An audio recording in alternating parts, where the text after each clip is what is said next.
this is managing vendor incidents. It's the most exciting way you can spend a Saturday evening, for sure. I am Mandi Walls. I'm a developer advocate at PagerDuty. Who's heard of PagerDuty? Who hasn't heard of PagerDuty? Okay, we do what it says on the tin. It's pagers, but in software. We notify you, and it's all downhill from there. So if you'd like to get in touch with me, I'm currently on Blue Sky, LNXCHK there. You can always hit us up. Our team runs the PagerDuty's community. So if you are a customer, you have questions, please join us there. I'm not going to be talking about our product tonight. Where you can always hit us up on the community site for questions about all that stuff. What I am going to be talking about is when something bad happens, but it's not happening directly to you, right? So one of the first tenets of cloud computing was that you own your own availability, right? You put your software in the cloud, and it's up to you to make sure it runs. The public cloud providers just give you gear, and you do whatever you want to with it, right? They make that infrastructure available, and your organization gets to decide how you use it to meet the needs of your customers. And your cloud providers, they don't know what you're doing. They don't know what your KPIs are. They don't know what your customers care about. They just know that you're doing stuff there and you're paying them for it, and that's really how it goes to. So over the last, call it 10 years or so, as more organizations have become increasingly reliant on cloud computing, infrastructure as code, SaaS providers, all this stuff for so many of your core functions as a business, and it's been great, right? You get the flexibility, you get all this functionality with no friction. You feel like you can just swipe your credit card under your monitor and magic happens and you get all the compute that you need. But it also brings risk, right? You have a lot more things that you are dependent on someone else for. So while you get all these great benefits of staying up to date and all this great stuff in the cloud and for your SaaS providers, you also have to think about what's going to happen when something happens, right? And it's not always going to be terrible, right? Cloud providers have experienced outages due to configuration errors or distributed denial of service attacks. Unfortunately, also catastrophic fires, right? You might recognize this photo. This was from the OVH Cloud data center fire in Strasbourg in 2021. This data center was a total loss, right, due to a battery fire. And that's pretty risky, right? OVH Cloud is a low-cost provider for a lot of folks, so it attracts a lot of folks who don't necessarily have a lot of technical staff. And there were some businesses that lost all of their, basically all of their software that they were hosting based on this fire because they weren't really sophisticated enough to have things in other places. So you take on all of that risk, right? All those things that you need to think about when we are exporting all of our needs to someone else. So you have to own your own availability. The things that matter to your customers, right? The services you provide, the products that you make available, they don't matter to your vendors, right? It's not that we don't love you, and I say that as a vendor, right? We absolutely love you. But I don't care what you're doing, right? We're gonna help you use our product, but you could be doing all kinds of things with it. This is just they don't necessarily know, right? They don't know what's important to you.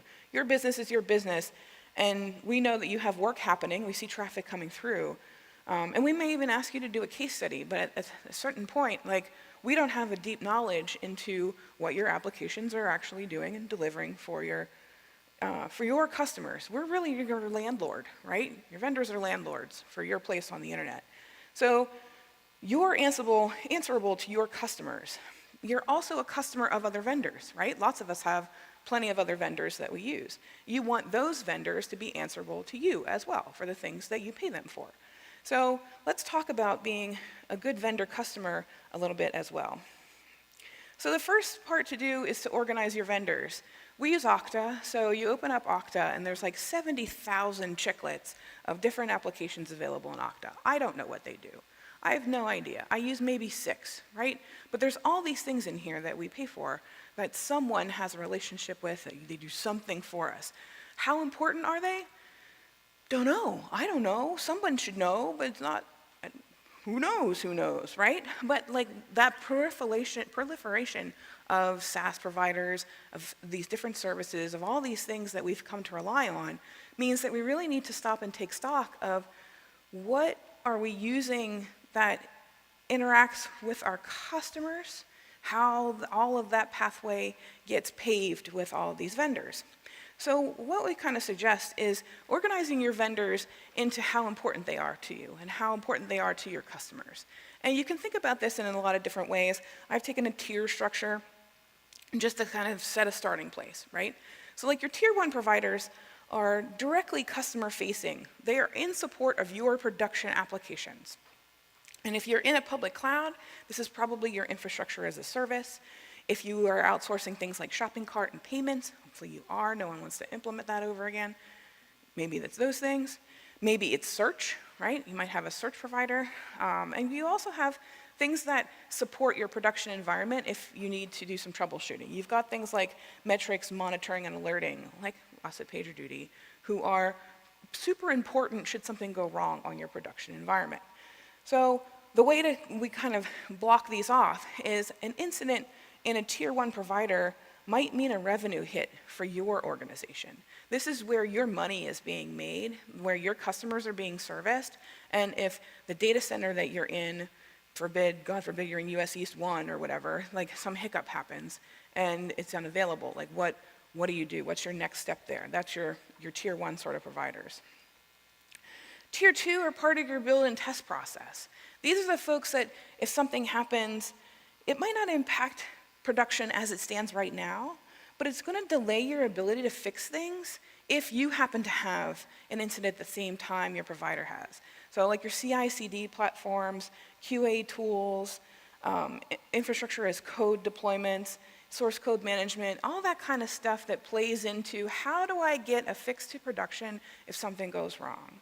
We often go into change freeze if there's something wrong on, say, GitHub or something else like that. Like we do not want to take the risk of pushing bad code to production if something's being wonky somewhere in our workflow, right? So we'll pause everything going to production until that comes back, just so that we can be sure that everything is good. So you can think about those kinds of things and know where they are. You might have lots of them, right? Like it's totally normal now for like especially large enterprises to have multiple CI/CD tools. Some of them might be internally hosted, some of them might be external. You've got stuff everywhere. But just taking stock of where they are and how they impact your production process is super important. You have all this knowledge, but it's probably buried in someone's brain. Like very rarely do we see folks really sit down and document all of this in a way that says they're thinking about reliability from end to end with all of these vendors. And then you've got tier 3. This is additional tools, workflow components, and probably outside your main go-to-production workflow. They might even be things that are kind of sitting in the environment. They're maybe proof of concept or experiments or internal reporting, all your BI and analysis stuff. And these probably don't have any impact on what happens in production should something happen. They might delay reporting internally or those kinds of things, but they're not going to have any impact to your customer. Unfortunately, that doesn't cover everything, right? There's like all this other stuff out there that you rely on that you also need to be thinking about. And there's plenty of stuff in this sort of other tier. The difference between tier 1, tier 2, tier 3, and other is that a lot of the applications that fall into tier 1, tier 2, tier 3 they're probably owned by someone in your engineering or operations department. They made the decision to buy the product. They looked at the requirements and made that final call.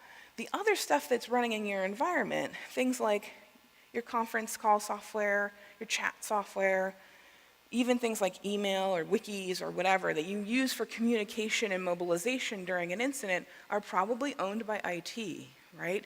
And in a lot of larger organizations, your technical operations and engineering report to, say, prod dev, and they go into C-level differently from IT, which often reports into the CFO. So you have like completely different trees in the organizational chart for those folks. And so there's probably some notes. There may be some backup plan for these, but they're probably owned by someone else.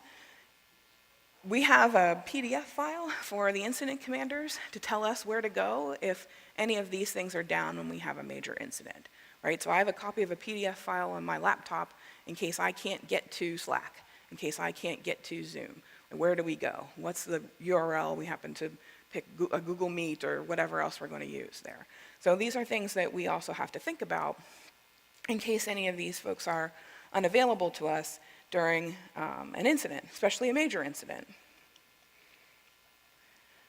So we want to just make sure that we know all of these vendors, right? We want to know things about what our customers are doing and how they are making use of the things that we pay other vendors for, right? Every developer thinks their baby is the most beautiful, but like if you do put something out that customers don't use, well, then maybe we'd care less about that particular one. But what features are your users engaging with on your products that intersect with third-party vendors? Which of those features are provided by somebody else? You know, how do we know that? Do we include all of our vendors in our service diagrams? Not always. It just kind of like floats off into the ether, right? It's one thing to represent the internet as a cloud on your service diagram, but if you have explicit third-party vendors that you're calling out to, you want to make sure you include those in your service diagrams in case something happens. Now, what do you do with all of these? You've organized all your vendors. You have these great big lists now. You want to talk to some of your tier 1 providers. The important things, the things that mean, if this provider is down, I'm not making money, right? Consider buying up support, buying a premium support package. Not because you anticipate having problems with implementation, right? A lot of folks consider support to be, oh, I have problems, I need to call support, yada, yada, yada. But for the enterprise, and I know some of you are very large organizations, if you have a premium support relationship with your premium tier 1 vendors, what's going to happen is they're going to want to talk to you. They're going to want to set up a meeting with you on a regular basis. They want to have a relationship with you. And that means if something does go wrong on their end, they know who you are. They know how you use their products. And they're going to be like, hey, we just talked to Mick and Rob last week at customer C, and like they're down now on this. And they're going to be able to advocate for you internally to the rest of their teams. Hey, we're seeing this on these customers. What's the deal? It's going to help them triangulate problems and things like that. So you build these personal relationships with your vendor, but it does cost some money in a lot of cases, right? If that vendor is key to your workflow and your revenue generation, think about doing that. And have those calls. Sometimes it feels like a burden because you feel like, oh, they're just going to tell us what's new in the product and we don't really care because we're not going to do it, da-da-da-da-da. But at the same time, like, you're still building those good relationships and that good cohesion between you and them. And it helps to be helpful, especially in this kind of relationship, right? Like writing bug reports, you want better troubleshooting and bug reports from your customers. You're a customer in this relationship. And giving them better telemetry, giving them better input on their features and bugs is good for them too, right? So gets you more time with them, gets you a better relationship, so when something goes wrong, you're important in their mind and they know who you are. So what does happen when your vendor has an incident? Maybe your customers see it first and report in. Hopefully there's an alert running, then it alerts your team via PagerDuty or something like that, right? Do you start an incident? We do, often. An incident response process gets started because you want to verify where the problem actually is. So the engineers start investigating, and they're digging around, and they're looking at log files and error messages and all these things. And eventually, their troubleshooting points to the vendor. Like, we're getting 500 errors out of this, or we're seeing bad responses, or not getting anything back from this particular vendor. But then when you open up their status page, and there's nothing there, this is an evil practice, right? Because what the gentleman's agreement, we'll say, in the industry is kind of like, if you are having an incident, you want to post an update within the first 30 minutes. 30 minutes is a long time on the internet, right? It feels like forever. If you're also down because they're down, you are also half an hour down to your customers, you have nothing to tell them because you're just waiting for the vendor to tell you, oh yeah, this database is offline, right? And you're sitting around refreshing their status page waiting for that. Super frustrating, right? Absolutely super frustrating. So we want to make sure that as we are working with our vendors and as vendors ourselves, we want to be a little bit proactive there when we can. So the hard part of that becomes, okay, who gets to reach out to the vendor, right? This is evil politics crap, right? Who owns the vendor relationship? When I talked about your tier 1, tier 2 vendors, those are engineering tools, right? They're owned by technical people. We have a whole lot of other folks that get involved in the procurement process, especially in larger organizations. You might have an entire procurement team that's all they do, is negotiate contracts and stuff like that, right? You might have folks in legal or finance that have to get involved. When something's finally signed and ready to go and onboarded, there might be program managers or project managers that are in charge of the implementation, right? And they'll be like, oh, okay, we just bought this package. Here's how we're going to go through enabling everyone and onboarding everyone. It might be an 18-month-long process, right, for large organizations. Depending on the scope of the product then, eventually, the owner probably should be things like your SRE team or platform engineering or some of those folks, some engineering teams that interact with the vendor. So when you are relying on a vendor for a production environment, ideally, there's someone in your team with on-call responsibility, for which we thank you for your service, that is ultimately in charge of the relationship with the vendor.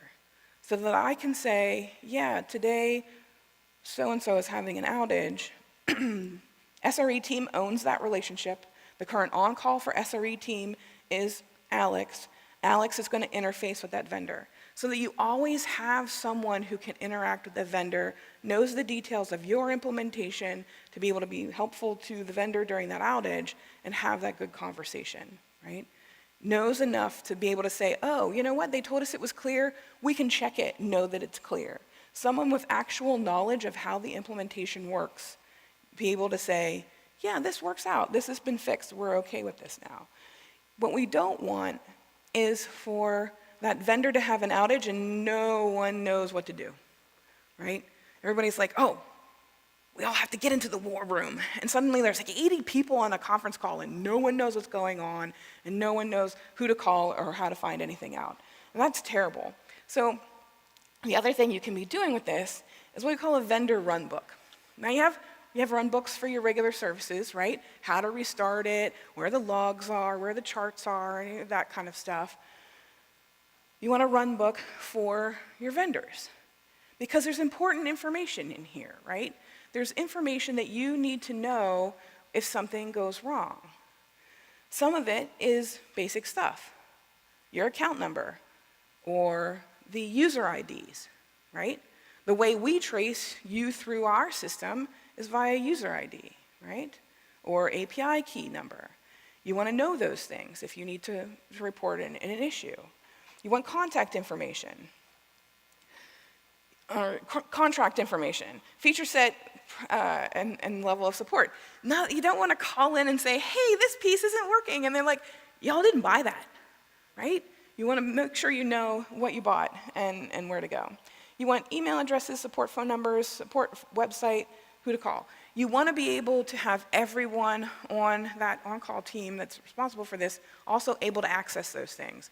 I know there's a lot of vendors who want you to interact with them via a single email address, like a from address on your side, right? So you want to make sure that that isn't from Joe B, it's from some team, so that when Joe goes on vacation, someone else on his team can also email that vendor. We want reliability at every phase of this, right?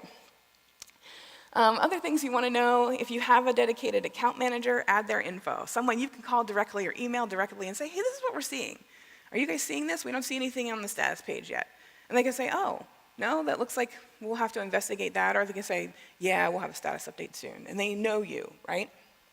Status of your account and the renewal date. Same reason. Account it's out of renewal, account has expired, and all of a sudden you're like, oh, it doesn't work anymore. Yeah, because it's expired. So making sure you're tracking all that stuff. Like, because there's so many of these contracts. You just want to make sure that you're on top of all of them. And then any guides for vendor-specific reporting. Oracle used to be notorious for this, right? If you ever ran an Oracle database, there's like something like 10,000 or 15,000 possible error codes on Oracle. And like if you need to contact them, you need to know the exact error code that you're reporting to them, because it's like nonsense going on there. So if your vendor wants to see your stack traces, if they need to know the library you're using to implement, if they need to know your platform, if they need to know your account level, any of that kind of stuff that's going to help them figure out how to help you, make sure it's in your run book so that if a new person steps in who isn't the first person who implemented the thing, they can actually help you maintain the incident. And this stuff is good for just having around anyway in case you've caused your own problems, right? Like occasionally we get into a point where like we've rate limited ourselves accidentally with some vendor and you're like, we're getting 429s. And we're like, well, here's the contract info, here's what we're obligated to get, and it looks like we blew past that. So someone needs to contact the vendor. So then when you have an incident, what do? Do you contact them or do you wait? And this is a pretty good question to sit down and think about with your team. If it's a large incident, like it makes the news, and it makes the news for normies, right? Like non-technical people will see it in their news when something big happens. Like that CrowdStrike thing in July was major international news for the better part of a week, right? Impactful from that standpoint. Small subsets of incidents often don't. And like you're thinking about like a platform like Amazon or even in GitHub where there's like so many little cogs and wheels and things that might be used by different people. Some of that stuff flies under the radar. It doesn't really get messaged out all that well. You have to sort of figure out what you want to do there. You want to make contact with your account team though, right?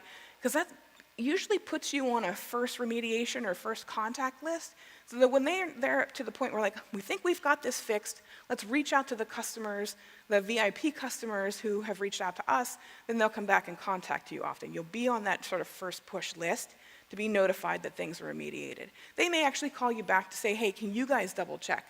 We think we fixed this. Can you take a look and make sure it looks fixed on your side, depending on what part of their product you're exercising yourself. So some of that can be super important. If you decide to wait it out, you don't have to have 80 people in a conference call waiting for that. You just appoint someone to keep an eye on the vendor status. Like we'll often start one of these in a major incident response, so we'll have a Zoom call going and we'll have a Slack channel, but once we determine like, oh hey, this is probably a problem on the vendor, then we'll step aside and somebody will take point on that for the next maybe 4 hours, and then it'll rotate to someone else, or maybe to the end of their workday, and then it'll slide to another team. Just so that there's someone who's keeping an eye on it, but it's not everybody keeping an eye on it, right? And like I mentioned earlier, if we have to go into change freeze for something, then someone probably from SRE or from the engineering leadership will be watching that and will let us all know when things are unfrozen, when things get fixed. You do this via any established stakeholder notification procedures you might have. For us, it ends up being Slack. For other folks, they might use email, or if they're on some other chat, they'll have hopefully some kind of system status or some other kind of channel that folks can subscribe to there. Now you want to, during one of these, engage your support team. Your customers are seeing a problem because one of your vendors is having a problem. You still need someone to talk to your customers on your behalf, and that is going to be your support folks, right? That is what they do. They're receiving input from your customers. They're saying, oh, we're seeing a problem, and they're going to be able to report back in the best language possible, right?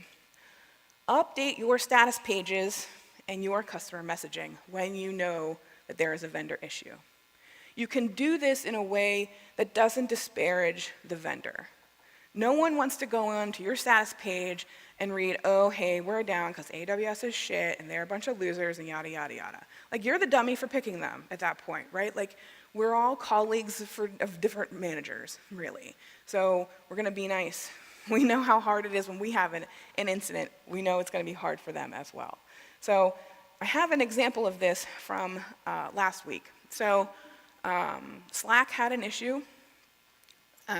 We have a lot of folks who interact with our platform via Slack. That meant they couldn't interact with us through their normal workflow. Could they tell that it was Slack down and not us? If they did some additional investigation, maybe, but not everybody's Slack workspace was offline. I belonged to like 15, and only like 2 of them were like catastrophically couldn't post anything. So like they may not know for sure that it's actually a Slack problem. So we started up our major incident response. Everybody jumps in a room, there's an incident commander, there's a support person liaising there, we're posting updates. This is one of the middle updates, right? So I'll just read it to you because like there's a bit of an art to this, right? And you want to get some practice. And so we're continuing to monitor an incident where some PagerDuty customers in both the US and EU service regions, right, being very specific, are experiencing issues with Slack integration functionality. Impacted customers may experience no responses or delay in responses from Slack at mentions, the PagerDuty Slack bot and PagerDuty Advanced Slack bot. Customers who have Slack set as a notification method may not consistently receive those notifications. That's pretty important. If you're only getting your PagerDuty notifications through Slack and your product has an incident, you may not be getting notified, right? So we need to let them know that this is there. We are able to confirm that the incident was triggered by an unexpected outage in the Slack platform. We'll continue to monitor the outage and continue testing. And that's what we post about that. So that folks know we're on it, right? That's the biggest part. You're establishing trust, right? And you're reinforcing it every time you have an incident. We are taking ownership of, yes, we know there's a problem on our platform or impacting our platform, even though we're not the hands-on keyboards who are able to fix it right now. We have our relationship, our dependency on Slack. We know they're working very hard on the problem. We've contacted them, we're talking to their folks on the back end, and we can let our customers know that yes, top people are on the issue. But in nowhere in here do we say anything negative about Slack or anything like that, right? It's very much a partnership between us, and we want to keep that in a good place.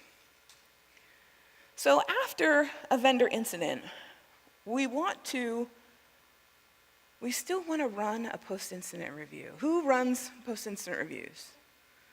What are the rest of y'all doing, right? Like, come on, man. Like, you got to. Every incident is a gift, and you want to learn from it, right?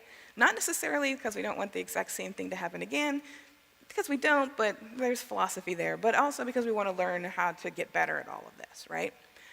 So we have an incident, our customers are impacted, right? Even though it wasn't our systems as the main cause of the issue, we run a post-incident review, whatever methodology you use for that. And we can certainly make recommendations if you don't have one now. It gives you a place to, if nothing else, create a timeline for documenting what happened during the incident. Otherwise, it's just vibes, right? It just feels bad. And you want to get down some data to be able to say, yes, here's what we saw, here's when it was reported to the customers, here's when we got in contact with the vendor, they established that yes, they were having an issue, and how long it took to rectify. It gives you a history for your vendor reliability. Not every vendor is totally transparent about all of their reliability. Some of them try. They'll post their status pages, they'll make public postmortems, all these kinds of things. But you still want, for your own accounting, to be able to say, you know what, we've had a 3-year contract with this vendor. The first year we saw 2 incidents, the second year we saw 4 incidents, and this year we've seen 7 incidents. We are concerned about the reliability.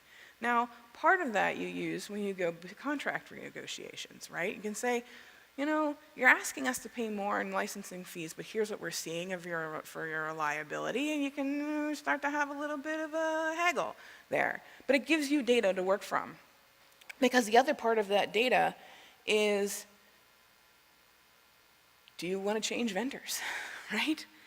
You save that to the post-incident review, right? Other things you want to talk about. Discuss any missing information or new learnings about the vendor, right? If they have maybe internally changed the status of your contract, so like database partitioning and things like that might be worth noting. If it was a significant enough issue for you, think about inviting the vendor. Bring your TAM to your post-incident review so that they get a feel for, here's what we're seeing, here's how it was identified, here's how long it took the vendor to come back and say, yeah, we're having a problem. And that's sort of outside of our tolerance, right? They know that you're expecting different or better behavior out of them, and they hear it firsthand from you. Some of them will be really willing to do this. The TAMs definitely, if you're a big enough customer, they're going to send maybe a CTO or field CTO or a services person or someone else to that meeting as well. Depends on how much cabbage you're throwing their way. And then eventually, you have that discussion. Are you in a place where it's time to get a new vendor? Thinking about switching costs, thinking about renegotiating new contracts, thinking about winding off of the current vendor. Some of that's a big undertaking, right? Especially if you're thinking about your infrastructure as code provider, your platform providers. That's a lot of work to make that change. So you don't want to make it in the heat of the moment, right? Not while they're down, right? Not while there's an issue. You wait until you talk through the post-incident review. You have all this history with this vendor. What's the good? What's the bad? What are the things that you're looking for? How have they been behaving? What's your relationship like? And then it's time to think about, is it time to look for a new vendor?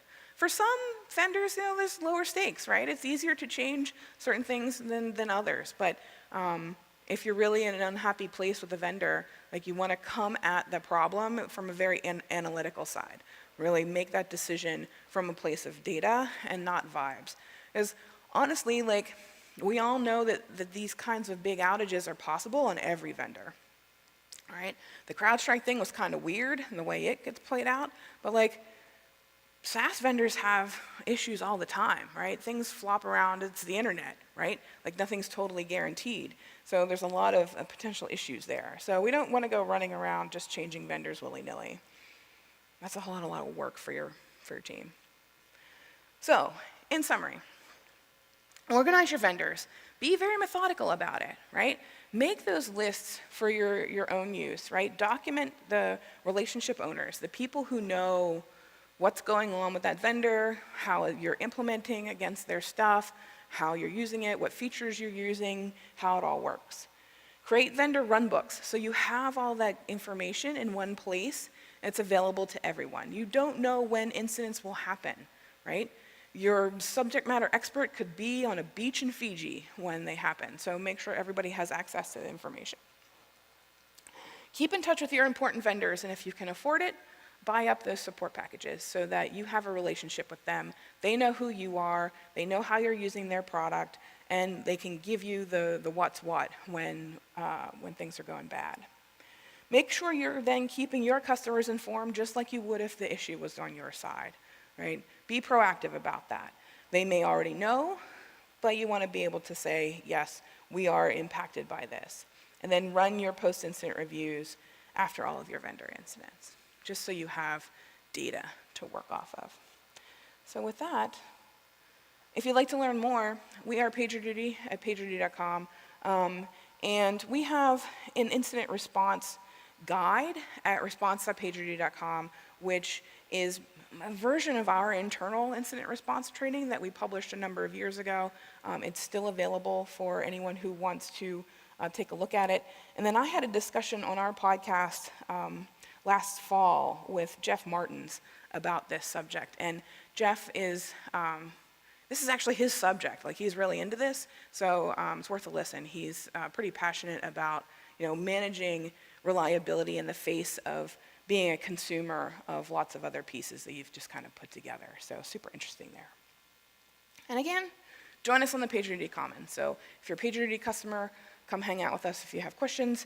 If you're not, you just want to hang out with us, we're cool people, you can join the Commons there. So I have plenty of time for questions for folks who want to skedaddle for game night, anything else. And I have some stickers and some Pagey pins here on the table you can have as well. So thanks for hanging out.